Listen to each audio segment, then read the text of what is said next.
Okay, so I did manage to get the plastic on the greenhouse frame, and I got some stuff in here.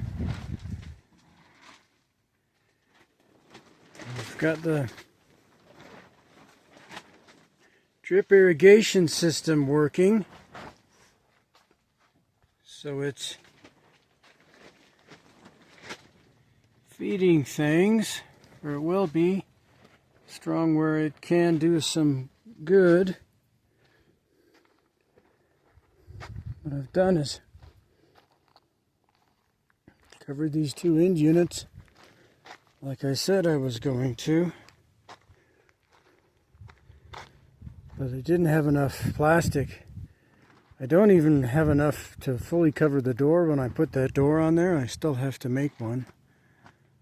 But I have the 3 sticks of wood I need to make the door with. I'm just not sure what configuration to make the door at the moment. And this down here is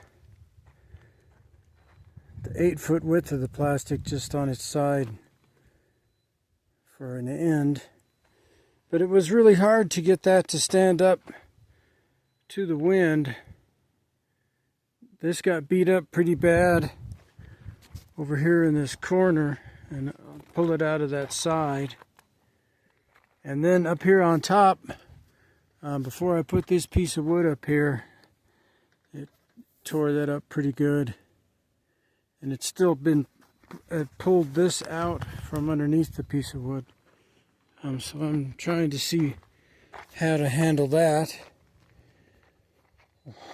With the drip irrigation, of course, I've got it hooked up here, splitter, so that I can get water for whenever I need it, and do this on a timer every day, because I'm planning on going prospecting at some point.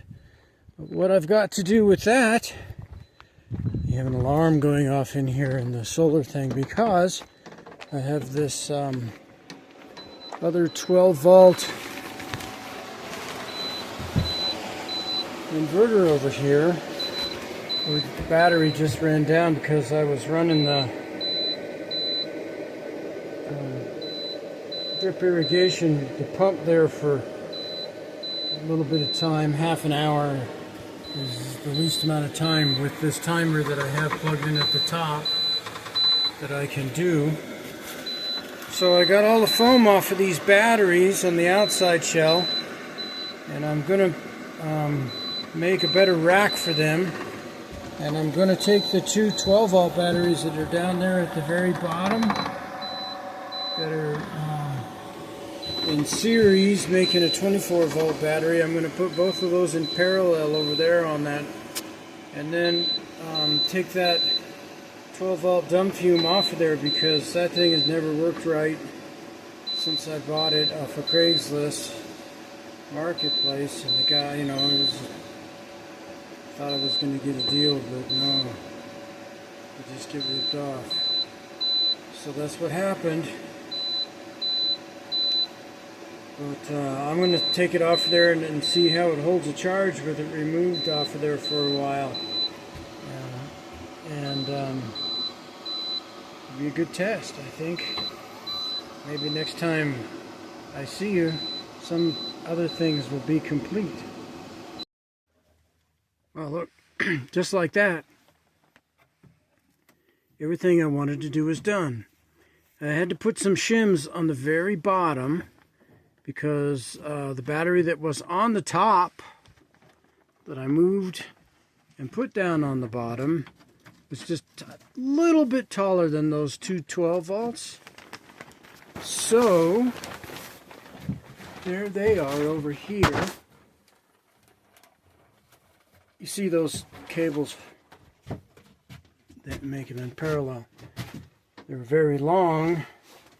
They're that way because I used the ones that were attached here. The one that went down to the bottom was on the top here, and it had some pretty long cables attaching to this battery and making it the same sort of connection as this.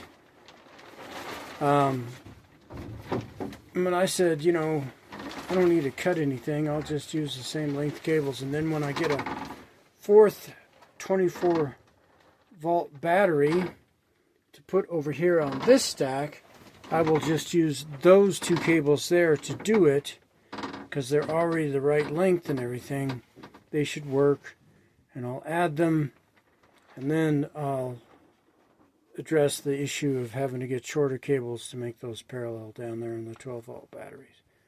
Anyway, it all worked pretty good. Oh, in addition, something I wanted to say was I'm kind of glad I did this and got the two 12-volt batteries out of there as they were in series, because one of them was not as charged as the other, even though, you know, everything goes together like it should, and you charge everything and try and get it even. When I put that first battery on there, it was at 14 volts, and then when I put the second battery on, it dropped down to 13.6. Now it's up to 13.8, and so it's charging, and 13.8, 13.9. It's charging, and everything is coming up, and looking good.